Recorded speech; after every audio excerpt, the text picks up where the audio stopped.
नमस्कार, मैं हूं राम नरेश यादव और आप देख रहे हैं हालात इंडिया।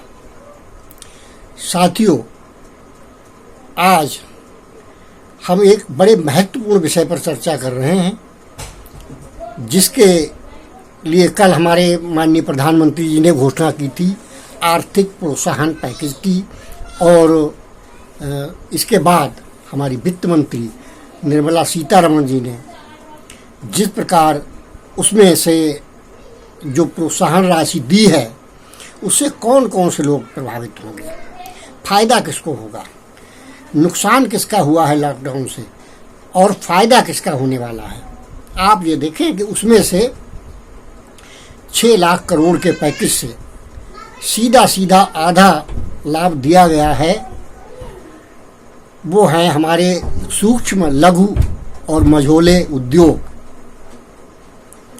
जिनमें अब ना तो श्रमिक रह गए हैं, ना कच्चा माल है, ना उनमें उत्पादन होगा। उनके लिए ये पैकेज दिया गया है। इस पैकेज का सदुपयोग होगा या दुरुपयोग, ये आगे की बात है। जो लॉकडाउन हुआ है, उससे हमारे देश की 80% जनता प्रभावित हुई है। उसमें किसान भी है, उसमें वे लोग हैं जो स्वरोजगार के माध्यम से अपनी परिवार का पालन पोषण करते हैं और आजीविका चलाते हैं। जबकि जिन उद्योगों के लिए जो पैकेज दिया गया है, उनमें मात्र 2% कर्मचारी ही काम करते हैं। वो 2% बेरोजगार कहें या श्रमिक कहें, वो उसमें सब कुशल हैं या कुशल हैं, हर क्षेत्र के हैं, संगठित क्षेत्र या असंगठित क्षेत्र, कुछ भी मान लीजिए। फिलहाल उनकी संख्या 2% से अधिक नहीं है, और वो भी केवल अपने परिवार का पालन पोषण कर पाते हैं, सिर्फ पेट भरते हैं। ना तो उस धनराशि से वह अपने घर परिवार में किसी की सहायता करते हैं और ना ही अपने बच्चों को किसी अच्छे विद्यालय में शिक्षा दिलवा पाते हैं। वे केवल रोटियों पे पलते हैं। और इस लॉकडाउन से ये स्पष्ट हो गया है कि किसी भी श्रमिक के पास 1-1.5 माह से अधिक तक के लिए खाने को राशन या पैसे नहीं होते। फिर भी सरकार हमारी किसानों की जो उपेक्षा बरत रही है, आज तक यही सरकार नहीं, इससे पहले जो सरकारें रही, उन्होंने भी किसान को कभी उसकी उपज का पूरा मूल्य नहीं दिया।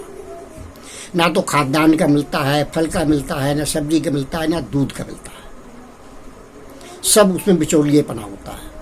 अगर किसान को उसकी उपज का ही पैसा मिल जाए तो किसान बेचारा नहीं रहे, किसान किसी के भरोसे नहीं रहे। किसान खुद कमाना जानता है और खुद शान की जिंदगी जीना जानता है। सरकार जब किसान की कोई मदद करती है तो किसान को सीधे लाभ न पहुंचाकर उन उद्योगों को देती है जो किसान से संबंधित हैं।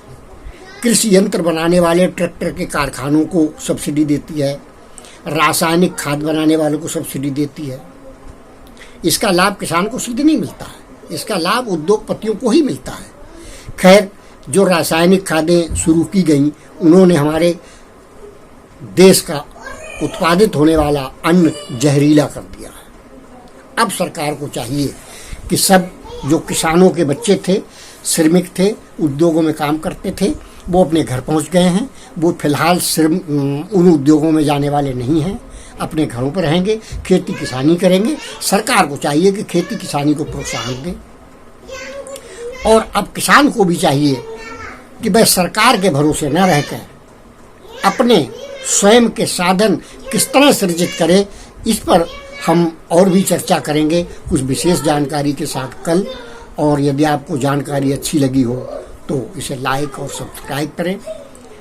कल दोबारा नई जानकारियों के साथ पुनः चर्चा करेंगे। तब तक के लिए नमस्कार।